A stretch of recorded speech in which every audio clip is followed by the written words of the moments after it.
Praise the Lord. Welcome to showers of blessing. దేవుని కృపలో భద్రపరచబడి నూతన దినంలో ప్రవేశించాం. ఈనాటి దేవుని వాగ్దానం: యెహోవాకు విరోధమైన జ్ఞానమైనను వివేచనైనను ఆలోచనైనను నిలువదు. There is no wisdom, no insight, no plan that can succeed against the Lord. సామెతల గ్రంథం 21వ అధ్యాయం 30వ వచనం. Praise Lord. సమస్త ఆశీర్వాదాలకు కారణభూతుడైన యేసుక్రీస్తు నామంలో షవర్స్ ఆఫ్ బ్లెస్సింగ్ ఆత్మీయ కుటుంబ సభ్యులందరికీ వందనాలు. ఈ నూతన దినాన్ని ఆరంభిస్తున్న నేపథ్యంలో ఆకాశపు వాకిళ్ళు విప్పి ఆయన సిద్ధపరిచిన ప్రతి దీవెన మీ మీద కృంభరించునుగాక. ప్రియ దేవుని జనాంగమా, ఒక పెద్ద సామ్రాజ్యంలో శత్రువులు ఎంతో చాకచక్యంగా ఎన్నో నెలల పాటు రహస్యంగా ప్రణాళికలు వేసి ఒక తిరుగుబాటుకు వ్యూహం రచించవచ్చు.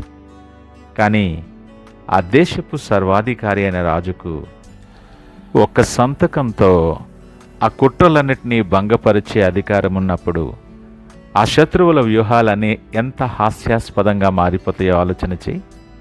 ఈరోజు నీ ఆత్మీయ జీవితంలో, నీ కెరియర్లో, నీ ప్రయాణంలో నాకు విరోధముగా కొందరు కుట్రలు చేస్తున్నారు, నా ఎదుగుదలను ఆపటానికి తెర వెనక వ్యూహాలు రచిస్తున్నారు, నా భవిష్యత్తును అంధకారం చేయాలని చూస్తున్నారని భయపడుతున్న నేపథ్యం ఉన్నదేమో. అయితే ఉదయకాలం సకల సృష్టికి సార్వభౌముడైనటువంటి దేవుడు నీ శత్రువుల లెక్కింపులను తలకిందులు చేసి ఒక పరమ రాజశాసనాన్ని జారీ చేస్తున్నాడు నీ పక్షంగా. మనుషులు తమ లోక సంబంధమైన తెలివితేటలతో నిన్ను పడదోయాలని చూడొచ్చు. కానీ నా తండ్రి అనుమతి లేనిదే నీ తలపై ఉన్న ఒక్క వెంట్రుక కూడా కింద పడదు. శత్రువు నీకు విరోధంగా ఆయుధాన్ని నూరగలడేమో, కానీ ఆయుధానికి విజయాన్నిచ్చే అధికారం మాత్రం కేవలం దేవుని హస్తాల్లోనే ఉన్నది. జ్ఞానవంతుడైనటువంటి సొలొమోను రాజు పరలోకపు దైవిక కోణాన్ని దర్శించి లోకపు శక్తుల వ్యర్థతను చాటి చెప్తూ పలికిన గంభీరమైన మాట ఇది: యెహోవాకు విరోధమైన జ్ఞానమైనను వివేచనైనను ఆలోచనైనను నిలవదు. అవును ప్రియ దేవుని బిడ్డ, దేవుడు నీ పక్షముగా ఉంటే నీకు విరోధముగా వేయబడిన ఏ వ్యూహం కూడా నిలబడదు. అది మట్టిలో కలిసిపోవలసిందే. ఈరోజు ఆ దైవిక సార్వభౌమత్వము వెనుక దాగి ఉన్న అత్యున్నతమైన ఆత్మీయ మర్మాలను విశ్లేషణ చేస్తూ వాక్యానుసారముగా మనం ధ్యానిద్దాం రండి. ఎక్కడ స్కిప్ చేయకుండా చివరి వరకు చూడండి. దేవుని దీవెనలు స్వతంత్రించుకోండి. ప్రియదేవుని జనాంగమా, ఈ లేఖన భాగంలో దేవుడు 3 ముఖ్యమైన పదాలను వాడారు: జ్ఞానము, వివేచన, ఆలోచన. ఇవి లోకంలో మనుషులు అత్యంత శక్తివంతమైనవిగా భావించేటటువంటి ఆయుధాలు. లోక సంబంధమైన చదువు, పదవులు, అధికార బలంతో కొందరు నిన్ను తొక్కేయాలని, వెనక్కి తోసేయాలని చూడవచ్చు. కానీ దేవుని జ్ఞానము ముందు మనుష్యుని జ్ఞానము కేవలము వెర్రితనం మాత్రమే. ఒకవేళ శత్రువు ఎంత చాకచక్యంగా, చట్టబద్ధంగా నిన్ను ఇరికించాలని ప్లాన్ చేసినా తండ్రి అయిన దేవుడు ఆ ప్లాన్లన్నిటినీ ఒక్క క్షణంలో గందరగోళపరిచే సమర్థుడు. మనుష్యుని ఆలోచనలు నిలువవు. ఐతోపేలు వంటి గొప్ప వ్యూహకర్త వేసిన ఆలోచనను దేవుడు దావీదు కొరకు ఎలా వ్యర్థపరిచాడో మనం ఎరుగుదాం. దేవుని చిత్తానికి విరోధముగా నిలబడగలిగే శక్తి ఈ సృష్టిలో ఎవ్వరికి కూడా లేదు. ప్రియ దేవుని బిడ్డ, సర్వాధికారి అయిన దేవుడు నీ పక్షాన నిలిచినప్పుడు నీ చుట్టూ ఉన్న శత్రువుల వ్యూహాలు ఏమవుతాయో ఉదయకాలం తెలుసుకుందాం.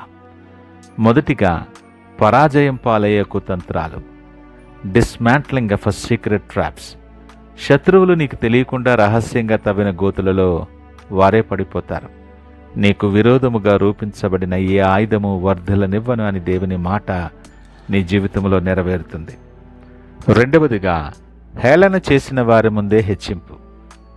ఎవరైతే నిన్ను పనికిరాని వాడివని ముద్ర వేసి నీ కెరియర్ను ముగించాలని చూశారో వారి కళ్ళ ముందే దేవుడు నీ కొరకు గొప్ప విందును సిద్ధపరిచి నీ తలను నూనెతో అభిషేకిస్తాడు.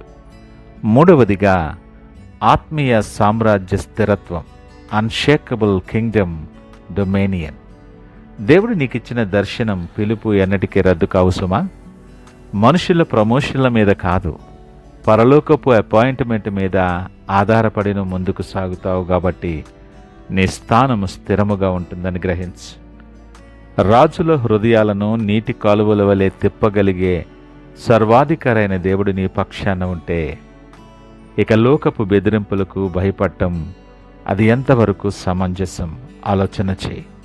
అలా నా వ్యక్తి నా వెనక మాట్లాడుతున్నాడు, నన్ను ఆపడానికి ప్లాన్ వేస్తున్నారు అని మనుషుల శక్తులను చూసి భయపడటం ఇక ఆపే. ఈ క్షణమే నీ ఆలోచన విధానాన్ని, నీ మైండ్ సెట్ మార్చుకో. నాకు విరోధముగా ఏ వ్యూహము నిలవదు, నా దేవుని చిత్తమే నా జీవితంలో నెరవేరబోతుందని పూర్ణ నిశ్చయతతో నువ్వు ఒప్పుకో. దేవుని సన్నిధిలో వ్యర్థమైన శత్రువుల శబ్దాలను వినడం ఆపేసి దేవుని బలాన్ని ధరించుకొని నూతన ఉత్సాహముతో ముందుకు అడుగువేయి. నీ జీవితంలో దేవుడు ఒక అద్భుతమైన సాక్ష్యంగా నిన్ను నిలవబెట్టబోతున్నాడు. ప్రియ దేవుని బిడ్డ, దేవుని చిత్తమే నా జీవితంలో నెరవేరుతుంది, శత్రువుల ఏ వ్యూహము నా ముందు నిలవదు అని మీరు సంపూర్తిగా విశ్వసిస్తే ఇప్పుడే కామెంట్ సెక్షన్లో no weapon formed against me shall prosper అని టైప్ చేయండి. మీ ఆత్మీయ నిశ్చయతను చాటి చెప్పండి. అలాగే షవర్స్ ఆఫ్ బ్లెస్సింగ్ ఛానల్ని ఇప్పుడే సబ్స్క్రైబ్ చేసుకోండి. సంపూర్ణ నిశ్చయతతో ఈ నూతన దినాన్ని ఆయన వైపు చూస్తూ ప్రార్థనాపూర్వకంగా దినాన్ని ఆరంభిద్దామా? ప్రార్థించుకుందాం. మహోన్నతుడు, నమ్మకమైన మా యేసయ్య, స్తోత్రాలు, వందనాలు. ఈ ఉదయకాల సమయం నాతో మాతో సూటిగా మాట్లాడి మమ్మల్ని ధైర్యపరిచినందుకు మీకు వందనాలు, స్తోత్రాలు. నీవిచ్చిన అద్భుతమైన వాగ్దానముకై ప్రభువా నీకు కృతజ్ఞతాస్తుతులు తెలియచేస్తూ ఉన్నాం. ఈ సందేశం వింటున్న నీ బిడ్డల జీవితాల్లో, వారి ఉద్యోగాల్లో, వారి పరిచర్యలో శత్రువు తెర వెనక వేస్తున్న ప్రతి అపవాది వ్యూహాలను యేసు నామములో ఇప్పుడే లయపరుస్తున్నాం. సహాయం దయచేయండి. మీ అగ్ని కంచి వారి చుట్టూ కావలిగా ఉంచమని ప్రార్థన చేస్తూ ఉన్నాం. మనుష్యుల ఆలోచనలు వ్యర్థమై మీ ఉన్నతమైన ప్రణాళిక మాత్రమే వారి జీవితాల్లో నెరవేరునుగాక. నీ నామానికి మహిమకరముగా, అనేక మందికి దీవెనకరముగా వారు నిలవబెట్టమని సకల మహిమ, ఘనత, ప్రభావాలు మీకే ఆరోపిస్తూ యేసు పరిశుద్ధ నామమున అడుగుచున్నాం తండ్రి. ఆమేన్. God bless you.